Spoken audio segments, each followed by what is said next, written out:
Hey folks, Dan here. Today I want to talk a little bit about this anthology collection called Corona Kings. Now, it was released earlier this month and contains a wide variety of work from comics to pin-ups to written stories. It was released, as the title implies, to offer up some fresh reading material during the shelter-in-place order. Now, there's a lot to check out and a lot to like, but in particular, I want to focus on one specific short comic story, and that's this one, written by Matt Trinh and illustrated by Fagan. Now, Matt, as you know, is the writer-creator of Mythics, one of the 3 launch titles of our Mythoverse shared comic universe. This short story then appropriately focuses on Althea Fletcher, the lead character of Mythics, as she recounts a minor mission from back in 2012. Now, the mission itself involves stalking and neutralizing a vampire, and as her missions go, it's a fairly routine operation. And we see that she is recounting all of this in her journal while sitting in quarantine. Now, the story itself is little more than a footnote in Althea's long and storied career, and is notable only perhaps because, as she puts it in the first page, there are some cases that involve magic, violence, or sex, and some that involve a little of all 3. This mission is one of the latter, as we soon discover. So in a nutshell, Althea is tracking a vampire named Carmilla, who escaped confrontation centuries ago and was believed dead. Althea discovers her in a raucous nightclub and lures her away from her conclave of debauchery to some place more intimate where, once the vampire's guard is down, Althea ambushes the vampire and subdues her.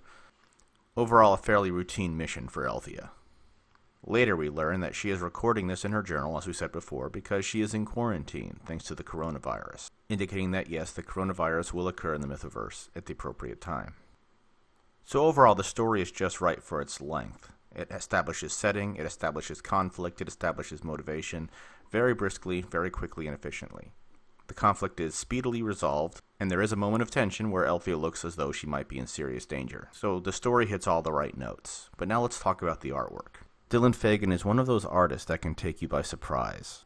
By this I mean, in the past couple of years alone, his level of proficiency has absolutely skyrocketed, and he's done this through sheer dogged determination, hard work, and practice. If you were to juxtapose artwork from 2 years ago, and that includes pin-ups, sequential art, what have you, the difference is staggering. This first page alone shows strong command of dynamic action, angles, and emotion.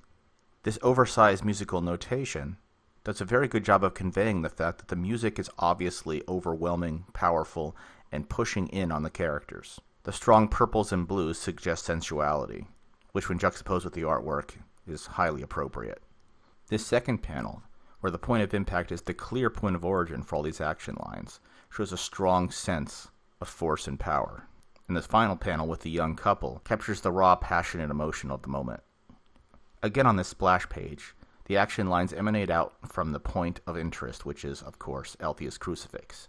The final page, especially in panel 2, indicates both pensiveness, concern, and quiet competence. Dylan's command of facial expressions, action, and anatomy shows improvement that also shows no signs of slowing down. As I mentioned to him personally when I looked over this piece, I'm going to have to get him an Adobe script, sooner rather than later. If you'd like a copy of Corona Kings, hit me up. I'll be happy to provide you a link. Thanks for watching. Stay safe out there.